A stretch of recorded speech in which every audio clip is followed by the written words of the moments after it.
नमस्कार, मैं संदीप कसालकर। 3.OTV में आप सभी का स्वागत है। वेब3 वर्ल्ड से जुड़ी नई खबरों के साथ आइए देखते हैं क्या कुछ हुआ वेब3 की दुनिया में। सबसे पहले रुक करते हैं हेडलाइंस की ओर। बिटकॉइन ने किया $19,000 से ऊपर ट्रेड। ETH में दिखी 6% की बढ़त। क्रिप्टो इंजीनियर्स इन्वेस्टर्स ने टोर्नेडो कैश प्रतिबंधों को लेकर यूएस ट्रेजरी पर दायर किया मुकदमा। वजीरेक्स ने crypto research firm Crebaco into the block से डेटा के साथ लॉन्च की coin report. Flash loan attack के बाद डीफाई प्रोटोकॉल टोकन NFT हुआ 99% तक क्रैश। सुई ब्लॉकचेन के निर्माता मिस्टन लैब्स ने FTX वेंचर्स के लीड में क्लोज किए $300 मिलियन। एनिमोका ब्रांड्स ने की टेमासेक, बोयू और CGV के साथ $110 मिलियन फंड डील की पुष्टि। ड्रॉप ने $25 मिलियन में मेटावर्स प्लेटफॉर्म फिली का किया अधिग्रहण। Crypto regtech firm verify VASP ने $100 मिलियन वैल्यूएशन पर जुटाया फंड। अब देखते हैं खबरें विस्तार से। इथेरियम मर्ज लॉन्च से पहले ज्यादातर क्रिप्टो कॉइन्स ने रिबाउंड किया क्योंकि ट्रेडर्स को इस घटना की उम्मीद थी। वही इथेरियम ने पिछले 24 घंटों में अराउंड 7% की छलांग लगाई, जिससे क्रिप्टो मार्केट्स को बहुत जरूरी बढ़ावा मिला। बिटकॉइन पिछले 24 घंटों में 1.7% बढ़ा और मंगलवार को अपने निचले स्तर $18,558 पर गिरने के बाद प्रतिदिन $19,172 पर ट्रेड कर रहा है, जबकि इथेरियम में बढ़कर $1,627 पर कारोबार कर रहा था। गैलोपिंग इन्फ्लेशन से लड़ने के प्रयास में यूरोपियन सेंट्रल बैंक ने ओवरसीज में अपने काउंटर पार्टी के समान की इंटरेस्ट रेट्स में 75 बेसिस पॉइंट्स की वृद्धि की है। हालांकि एनालिस्ट ने कहा कि फेड की इंटरेस्ट रेट हाइक से उलट इसका BTC की कीमत पर कोई रियल इंपैक्ट नहीं पड़ा है। फेड्स इंटरेस्ट रेट्स हाइक के विपरीत हालांकि इसका BTC की कीमत पर कोई असल प्रभाव नहीं पड़ा है, कम से कम अभी के लिए नहीं। 6 क्रिप्टोकरेंसी यूजर्स पिछले महीने टोर्नेडो कैश को ब्लैकलिस्ट करने के लिए यूएस ट्रेजरी डिपार्टमेंट पर मुकदमा कर रहे हैं, ये दावा करते हुए कि डिपार्टमेंट के सैंक्शंस वॉचडॉग ने किसी भी अमेरिकन सिटीजन्स द्वारा प्राइवेसी टूल्स के इस्तेमाल को बनाकर अपनी सीमा को पार कर लिया है।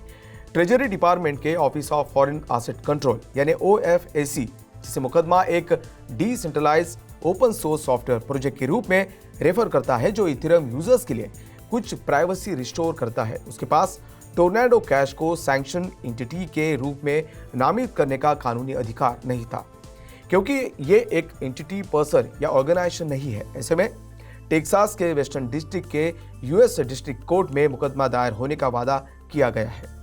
SDN लिस्ट में वे लोग या ऑर्गेनाइजेशंस शामिल हैं जिन्हें ब्लैक लिस्ट में रखा गया है और जो OFAC द्वारा डेजिग्नेटेड नेशन से जुड़े हैं या उनकी ओर से काम कर रहे हैं। कॉइनबेस टाइलर अल्मेडा और नेट वेल्च के एम्प्लॉइज, प्रिमिस्टिक लैब्स के cofounder Preston Van Loon, Grid Plus Kevin Vitale के इंजीनियर, इथेरियम के समर्थक और एंजल इन्वेस्टर अलेक्जेंडर फिशर और ex Amazon developer Joseph Van Loon प्लेंटिव्स है। ऐसे में प्रोजेक्ट को क्रिप्टो एक्सचेंज कॉइनबेस द्वारा फंड किया जा रहा है। क्रिप्टो इंटेलिजेंस कंपनीज क्रेबैको और इनटू द ब्लॉक की जानकारी के साथ वजीरेक्स भारत में वॉल्यूम के हिसाब से सबसे बड़ा क्रिप्टोकरेंसी एक्सचेंज है, जिसने अपने प्लेटफॉर्म पर लिस्टेड 200 से ज्यादा कॉइन्स के लिए डेटा संचालित रिपोर्ट पब्लिश करना शुरू कर दिया है। ऐसे में वजीरेक्स पर रेबैको के रिसर्च स्टडीज के रीडर्स का एम प्रोजेक्ट के फंडामेंटल्स और कॉइन रेटिंग की समझ हासिल करना ही है। Intelligence company into the block readers को रियल टाइम मार्केट को समझने में मदद करने के लिए इंटीग्रेटेड चार्ट्स पेश करेगी, जबकि into the block crypto assets के बारे में जानकारी हासिल करने के लिए मशीन लर्निंग और एनालिटिक्स को जोड़ती है। वजीरेक्स के अनुसार इन चार्ट्स में ऑन चेन इंडिकेटर्स शामिल होंगे जो कॉइन्स के करंट स्टेटस को दर्शाते हैं। 8 सितंबर को फ्लैश लोन हमले की एक सीरीज ने डिसेंट्रलाइज्ड फाइनेंस यानी DeFi प्रोटोकॉल न्यू फ्री डाव को टारगेट किया, जिससे $1.25 मिलियन का नुकसान हुआ। हमले के बाद नेटिव टोकन की प्राइस में 99% की कमी आई है। ब्लॉकचेन सिक्योरिटी फर्म सर्टिक ने 8 सितंबर को क्रिप्टो कम्युनिटी को फ्लैश लोन असॉल्ट के कारण NFT टोकन के 99% प्राइस स्लिपेज के बारे में चेतावनी दी थी। दरअसल अटैकर ने पहले फ्लैश लोन के जरिए $69,825 के 250 रैप BNB यानी WBNB बोरो किए और उन सभी को नेटिव टोकन NFT के लिए ट्रेड किया। बार बार एयर ड्रॉप रिवॉर्ड्स का दावा करने के लिए कॉन्ट्रैक्ट का इस्तेमाल कई अटैक कॉन्ट्रैक्ट्स को जनरेट करने के लिए किया गया था। फिर अटैकर ने सभी एयर ड्रॉप अवार्ड्स के लिए 4,481 BNB वर्थ के WBNB एक्सचेंज किए। सटी के अनुसार जिस हैकर ने NFT पर फ्लैश लोन अटैक किया वो उन लोगों से जुड़ा था जिन्होंने इस साल मई में नियो ऑर्डर N3DR को हैक किया गया था। मिस्टन लैब्स ने सफलतापूर्वक $2 बिलियन से ज्यादा के वैल्यूएशन पर $300 मिलियन जुटाए हैं। सुई एक proof of stake layer 1 blockchain जो अभी तक लाइव नहीं हुआ है, मिस्टन द्वारा इथेरियम और सोलाना जैसे दूसरे ब्लॉकचेन के साथ कॉम्पीट करने के लिए डेवलप किया गया था। सैम बैंकमैन-फ्राइड क्रिप्टोकरेंसी के एक्सचेंज FTX वेंचर्स की इन्वेस्टमेंट आर्म ने मिस्टन के लिए $300 मिलियन सीरीज B राउंड को लीड किया है। राउंड में दूसरे पार्टिसिपेंट्स में Jump Crypto, Apollo, Binance Labs, Franklin Templeton, Coinbase Ventures, Circle Ventures, Lightspeed Venture Partners, Sino Global, Dentsu Ventures, Green Oaks Capital, ओलेरी वेंचर्स और एंडरसन हॉरोविट्ज का नाम भी शामिल है।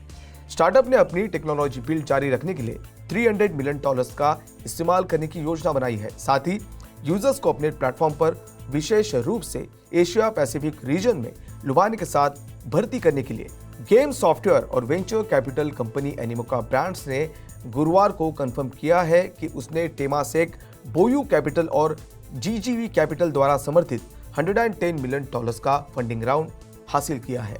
एनिमोका के अनुसार नोट जारी होने की डेट से 3 साल की मैच्योरिटी डेट है और नोट होल्डर्स के इलेक्शन में उस डेट से पहले किसी भी समय उसे कन्वर्ट किया जा सकता है। एनिमोका ने कहा कि ये नई कैपिटल का इस्तेमाल स्ट्रेटेजिक एक्विजिशंस, इन्वेस्टमेंट्स और product development, popular intellectual properties के लिए सिक्योर लाइसेंस जारी रखने और ऑनलाइन यूजर्स के लिए डिजिटल प्रॉपर्टी राइट्स को प्रमोट करने के अपने एफर्ट्स के साथ ओपन मेटावर्स को आगे बढ़ाने के लिए करेगा। ये राउंड जनवरी में एनिमोका की $359 मिलियन पहले की फंड रेज अनाउंसमेंट को जोड़ता है। इसने जुलाई में $75 मिलियन के फंड रेज के साथ इसका वैल्यूएशन भी $6 बिलियन तक बढ़ा दिया है। समर्थन में लेटेस्ट $100 मिलियन एनिमोका ब्रांड्स की टोटल फंडिंग को $600 मिलियन से ज्यादा तक लाता है। इसकी सब्सिडियरी कंपनी द सैंडबॉक्स ने भी हाल ही में अलग से $93 मिलियन जुटाए हैं। ड्रॉप ग्रुप ने दुनिया के मेजर सिटीज के डिजिटल ट्विन्स बनाने के लिए $25 मिलियन में मेटावर्स प्लेटफॉर्म फिली को एक्वायर किया है। ड्रॉप ने कहा है कि ये कंज्यूमर्स, कम्युनिटीज और ब्रांड्स के लिए डिजिटल और रियल वर्ल्ड लोकेशंस को ब्रीच करने के लिए दुनिया के हर बड़े शहर के एक फिजिकल डिजिटल ट्विन को विकसित करने के लिए एक सोशल मेटावर्स प्लेटफॉर्म फिली के साथ हाथ मिला रहा है, जो वेब 3 में सिमलेसली एंटर करने की इच्छा रखते हैं। ड्रॉप लैब्स, ड्रॉप ग्रुप की इनोवेशन आर्म मेटा रियलिटी बनाने के लिए फ्लाई टेक्नोलॉजी का इस्तेमाल करेगी, जिसे वो मेटावर्स का कमर्शियल और मल्टी सेंसनरी इवोल्यूशन कहता है। डील से पता चलता है कि स्टार्टअप एक्टिविटी के बर्स्ट के बाद मेटावर्स एक्विजिशन के फेज में जा सकता है। तो आज के लिए बस इतना ही। वेब 3 वर्ल्ड से जुड़ी नई खबरों के साथ बने रहिए 3.OTV के साथ। तब तक के लिए मैं संदीप कसालकर आपसे विदा लेता हूं। नमस्कार।